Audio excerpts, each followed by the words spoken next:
तर धनंजय मुंडे यांनी केलेल्या कारनाम्याची माहिती पुराव्यासह दिली आहे, त्यामुळे त्यांचा राजीनामा घ्यावा अशी मागणी अंजली दमानिया यांनी केली आहे। तर दमानिया यांचे सर्व आरोप धनंजय मुंडेंनी फेटाळले। लाभाच्या पदाबाबत दमानिया यांचे आरोप चुकीचे आहेत असं धनंजय मुंडेंनी म्हटलंय। थर्मल राख जी कंपनी करते तो कचरा कंपनी उचलते, हा सुप्रीम कोर्टाचा निर्णय आहे, त्याचा आणि सरकारचा काहीच संबंध नाही असं मुंडेंनी म्हटलंय। तर परळीचं राजकारण औष्णिक विद्युत केंद्राच्या राखेवर उभं आहे असा आरोप सुरेश धस यांनी केलाय।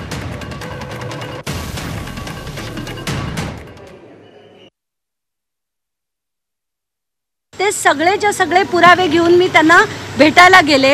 आज त्यांना मी दाखवले की कसं धनंजय मुंडे, राजश्री मुंडे आणि वाल्मिक कराड यांचे एकत्र बिझनेसेस कसे आहेत, त्यांच्या कंपन्यांमध्ये आर्थिक नफा कसा मिळतोय आणि कसं ऑफिस ऑफ प्रॉफिटमध्ये हे सगळं बसतंय आणि म्हणून तुम्ही कुठल्याही परिस्थितीत त्यांचा राजीनामा घेतला पाहिजे।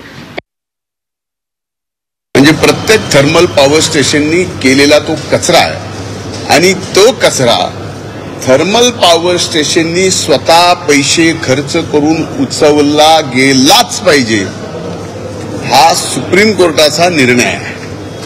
आणि अशा निर्णयाच्या बाबतीत हे डायरेक्ट सरकारशी संलग्न नाही, महानिर्मिती एक वेगळं मंडळ आहे, त्यामुळं मूलतः याच्याशी प्रॉफिट ऑफ बेनिफिटचा बिझनेस विषय कुठे येत नाही।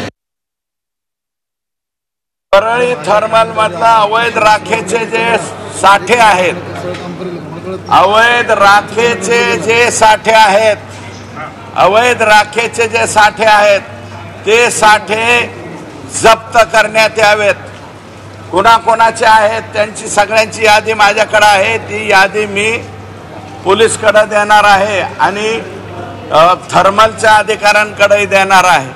त्याच्यामध्ये कोण कोण लोक आहेत, उद्याच्याला मीडियात यांची नावं आल्याच्या नंतर तुम्ही आश्चर्यचकित व्हाल, अशा लोकांचे हे डेपो आहे।